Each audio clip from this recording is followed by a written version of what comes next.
We had the wonderful opportunity to serve with the International Mission Board in Nigeria, Africa, as a doctor and a nurse, my husband and I. We had two kids at the time, and we lived in the jungles of Nigeria in a town called Eku at a hospital where we worked both in the hospital and I did a whole lot of work at home, making everything we ate from scratch. Now, I thought when I had moved there that cooking from scratch was a box of Kraft macaroni and cheese and a honey baked ham. I didn't understand cooking from scratch meant the chicken was still clucking and I had to pluck it. So I learned a whole lot of lessons about cooking the hard way.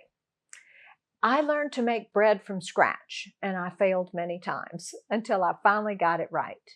We bought flour by the 100-pound bag, sugar by the 100-pound bag, and oil by the case. We had fresh eggs, and my day was consumed with feeding my family. About 3 months after we got there, there was a coup in the country, and they shut down everything. The banks were closed, the gas was turned off, the electricity was turned off, and we were locked down. Well, it didn't take long to start to run out of food when you can't buy it, and there really are no grocery stores. Everything we ate was made from scratch. So along the way, I am still cooking bread. I have to make bread every single day. I got down to the last cup of flour. And as I scooped it out of that big bag and I made that loaf of bread, I realized I'm going to have to tell the kids that this is it. And I served that loaf that night to my family and I said, we're going to say the Lord's Prayer tonight because we need to be grateful for this daily bread because there is no more for tomorrow.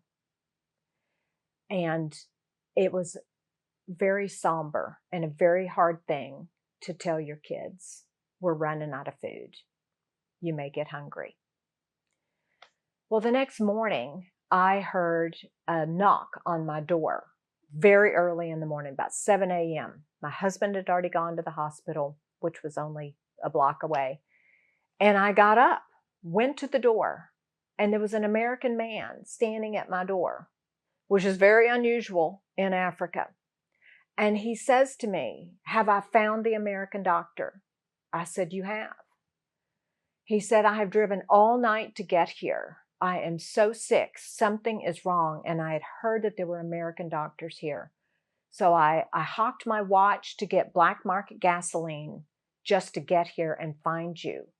Now, you know the banks are closed, so I don't have any money to pay, but I need help. Can you help me?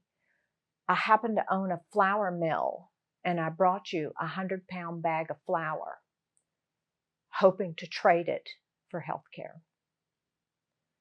God had answered my prayer before I had even used the last cup of flour. He knew what I was going to need before I did, and He took care of me if I just didn't worry about it and I just trusted Him. I learned a big lesson that day, as did my whole family, that God is in control of everything, even what goes in your mouth. He will feed you when you're hungry. He will take care of you. You just have to trust Him and let Him be in control because you're not.